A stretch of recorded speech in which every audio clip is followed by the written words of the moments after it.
about deep learning here? And how many of you are curious to know what deep learning is? Okay, so deep learning is the rage, and I'm a machine learning beginner, and I'm really excited about machine learning, deep learning. We are living in exciting times. My name is Pracheeti. I'm a computer science grad, a PhD dropout from Rutgers. And I wanted to work in machine learning, but I couldn't find an advisor. So I decided to drop out of school and do my own thing. So I've been teaching myself some AI and ML for the last year and a half. That's my Twitter handle. Okay.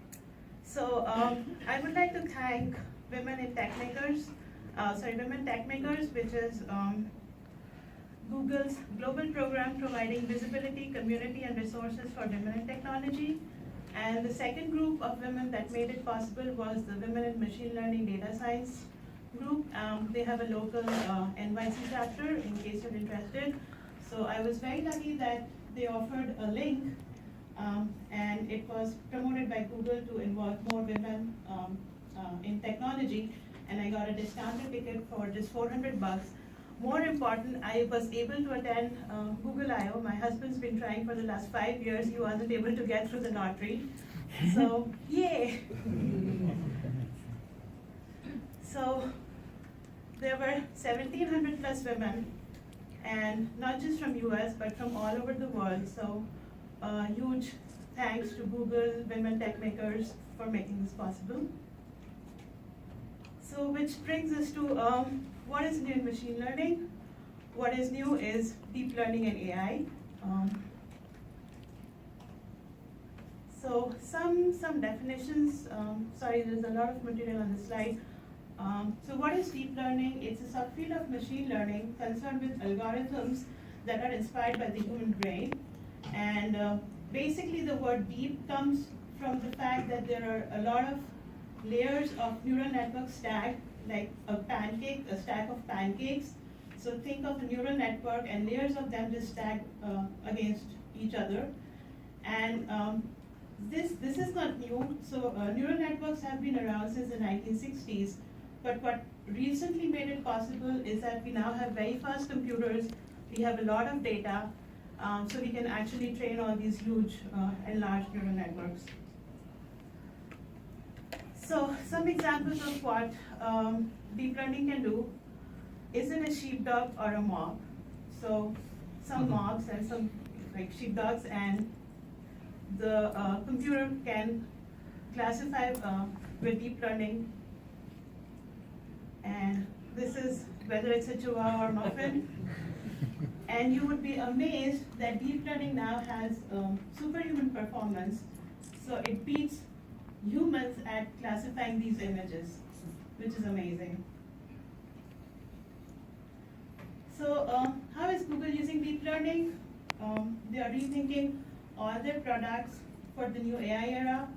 I don't know if you've recently seen this, but if there are Gmail users, you have now what is called the smart reply. So if you use Gmail on your iPhone or on your mobile phone, basically, it gives you the option of just hitting a label and sending it, and you don't have to type out. It basically learns from your email what kind of a response you would like to send. So basically, they are doing deep learning and AI across all the products. So Will talked about this, and here's a picture. So this is the Google Home, and the initial plan was to ship it with 8 microphones, but using the technique of deep learning called neural audio beam, they were able to ship it with just 2 phones, with 2 microphones. And what's really cool about this is if you have the Google Home, it can recognize up to 6 people in your household, and it can personalize the user experience for each of them.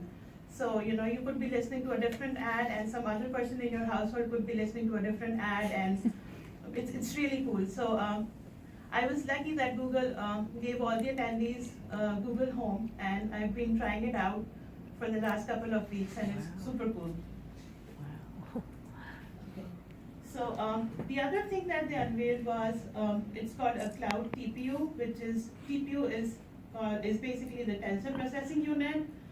Now this is capable of 180 trillion floating point operations per second. There are 4 chips on the board, and they stack these together and they build pods. So they are very efficient for machine learning, for training and inference. So this is all basically custom hardware. This is what's happening right now. Deep learning, machine learning is really, really complex. Takes a lot of PhDs and research engineers to do this currently. So this is what Google wants to do. They want to bring AI and deep learning and make it accessible to any developer around the world. So there is this technique called AutoML, wherein you train neural nets to learn about neural nets.